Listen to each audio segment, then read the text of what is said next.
सभी सहयोगियों को प्रणाम, नमस्ते और यथा योग्य अभिवादन। मैं सुनीता अपने चैनल एस्ट्रो सुनंदा पर आपका स्वागत करने के लिए आतुर हूँ। कुछ ज्योतिष की बातें उसकी दुनियादारी के साथ, क्योंकि ज्योतिष एक विज्ञान है और कला भी। आज की बात सीधे सीधे शुरू करते हैं। विवाह व्यक्ति के स्वभाव से चलता है। स्वभाव त्रिशांश कुंडली बताती है और नवांश से विवाह का पूरा खाका पता चलता है। नवांश कुंडली में एक भाव का मान 9 अंश और 9 के 3 भाग 3 अंश के लगभग, और अंश के आधार पर नक्षत्र, उसके चरण, स्वामी और उपस्वामी बदलते रहते हैं, जो स्वभाव में परिवर्तन लाते हैं, जिसका प्रभाव जातक पर पड़ता है। विवाह में मुख्य भूमिका लग्न कुंडली में 3 ग्रहों की है: बृहस्पति, शुक्र और मंगल। अब एक उदाहरण से समझिए। शुक्र भौतिकता का यानी सुख वैभव का कारक है और मीन राशि में उच्च हो जाता है। यदि जन्म में उत्तरा भाद्रपद नक्षत्र के द्वितीय चरण में 11 अंश 6 कला 40 विकला के अंश कला विकला में है, तो मीन के तृतीय नवांश में होने से कन्या राशि के नवांश में होगा। अतः कुंडली में उच्च दिखेगा और नवांश कुंडली में नीच पहुंचकर प्रभाव में क्षीण हो जाएगा। अतः मिलान नवांश से देखना चाहिए, अन्यथा धोखा उठाएंगे। सामान्यतः 7वें स्थान का स्वामी बृहस्पति या शुक्र के नवांश में अगर होगा तो अपने से उच्च कुल की, मंगल या क्षमा कीजिएगा 7वें स्थान का स्वामी बृहस्पति या शुक्र के नवांश में होगा तो स्वयं से उच्च कुल का, मंगल या सूर्य के नवांश में अपने से हीन कुल का, तथा चंद्रमा या बुध के नवांश में होने से मध्यम कुल का स्त्री या पुरुष विवाह के बाद प्राप्त होता है। यूं आजकल सॉफ्टवेयर में सब कुछ उपलब्ध है, पर थोड़ा समझना भी व्यर्थ नहीं होगा। नवांश मेष, सिंह धनु में, मेष से वृष, कन्या मकर में, मकर से मिथुन, तुला कुंभ में, तुला से कर्क, वृक्ष मीन में, कर्क से आरंभ होता है। यदि जन्म लग्न में वर्गोत्तम नवांश होगा तो जातक कुल में मुखिया होगा। अब चंद्र राशि यानी नक्षत्र, क्योंकि दशाएं उसी से प्राप्त होती हैं। सम राशि में लग्न में चंद्रमा हो और उस पर शुभ ग्रहों की दृष्टि हो तो स्त्री अलंकार व गुणों से युक्त मिलती है। यदि ये विषम है और पाप दृष्ट हैं तो स्त्री पुरुष आकृति, पुरुष स्वभाव और दुष्ट आचरण की मिलती है। शुक्र मंगल के नवांश में, मंगल शुक्र के नवांश में हो तो स्त्री दूसरे पुरुष में या पुरुष दूसरी स्त्री में आसक्त होते हैं। शनि यदि शुक्र के नवांश में हो और शुक्र शनि के नवांश में हो तो स्त्री या पुरुष अति कामुक होते हैं। अब इसकी दुनियादारी और मनोविज्ञान की बात भी करें। कुंडली में 1, 4, 10 स्थान पर ग्रह शुभ स्थिति में होता है। 5, 9 में अति उत्तम और 6, 8 में निकृष्ट हो, 12 में स्वयं और अपने से सामने पूरक होता है। लग्न और 7वां घर भी एक दूसरे के पूरक हैं।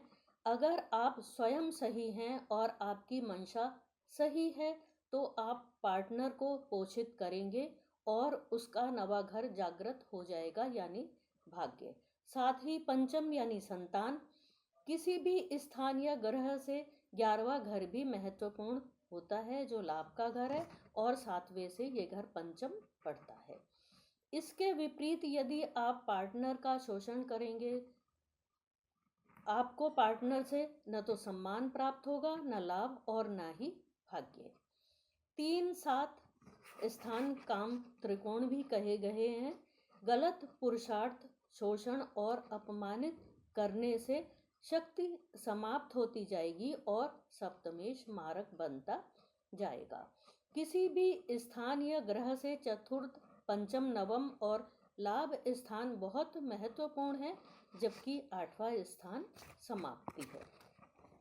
यहाँ एक बात और समझिए, 7वें स्थान के बाद 8वां घर आता है और यहीं 22वां देशकांड और 64वां नवांश भी पड़ता है। सप्तमेश यदि मारक हो जाए तो ये पॉइंट जीवन के लिए खतरा बन जाते हैं। यहीं थोड़ा सा और देश काल परिस्थिति की बात भी करें तो हर मनुष्य की स्थिति भिन्न होती है। आप किस जगह पर हैं, कैसा माहौल बनाने वालों में हैं और कैसी परिस्थिति में गुजर बसर करते हैं, ये आत्मचिंतन अवश्य करें। जिसे आप ब्याह कर लाएंगे वो सब कुछ नहीं बदलेगा या बदलेगी, ना ही आप बदलने देंगे। साथ ही परिस्थिति को समझना केवल एक को उसकी मजबूरी नहीं है। कुछ लोग जीवन भर अपनी कुंडली नहीं दिखाते, उनका जीवन फिर भी ठीक ठाक चलता है, क्योंकि विवाह सौहार्द, सहयोग तथा सम्मान और समभाव तथा सम अधिकार पर टिका होता है। यदि इसे आपने समझ लिया तो आप विवाह के ध्येय और सुख दोनों से वंचित नहीं रहेंगे। आपका भविष्य और संतान सुरक्षित बनेगी।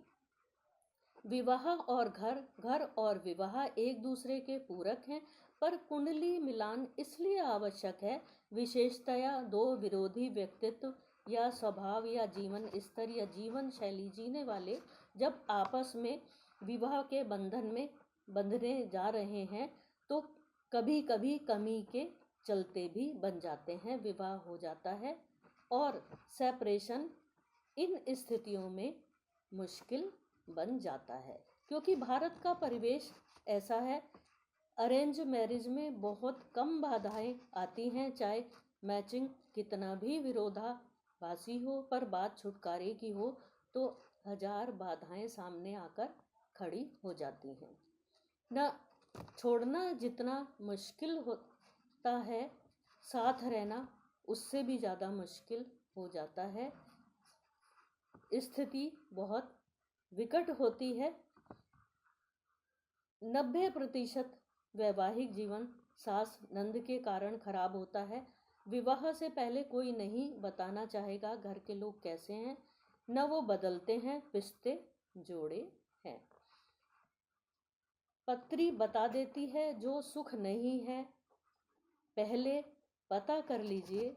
जो सुख नहीं है उस रास्ते जाने से कोई लाभ नहीं है, उससे बचकर निकल जाना ही अच्छा है।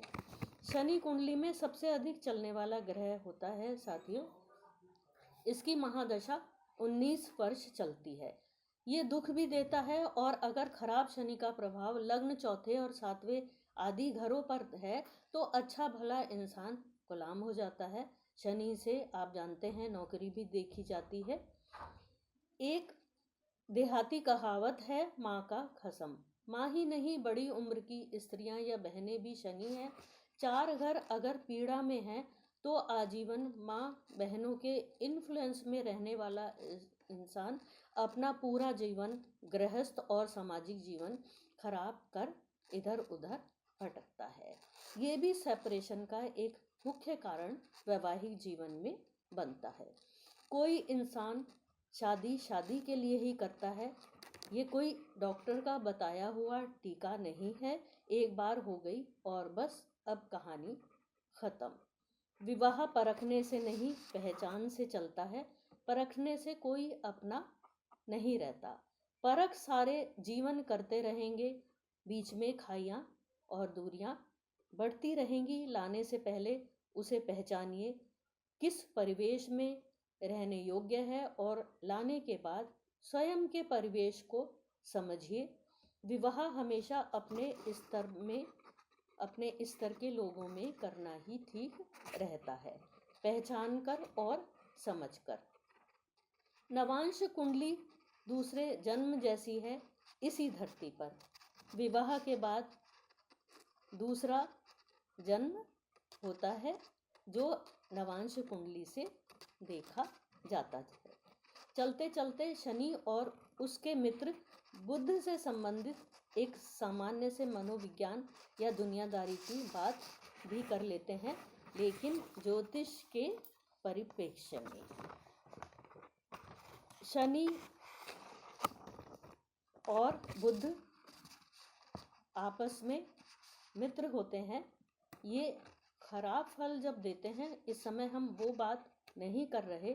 अगर ये साथ हैं, एक दूसरे की दृष्टि में हैं, तो व्यक्ति सामान्यतः चालाक और झूठ बोलने वाला होता है। ऐसे लोग पार्टनर से तो और भी ज़्यादा सफ़ेद झूठ बोलते हैं। अपने घर के लोगों के बारे में अपने स्वार्थ और चालाकी के चलते ये सब कुछ जानते हुए भी आंख मूंदे रखते हैं।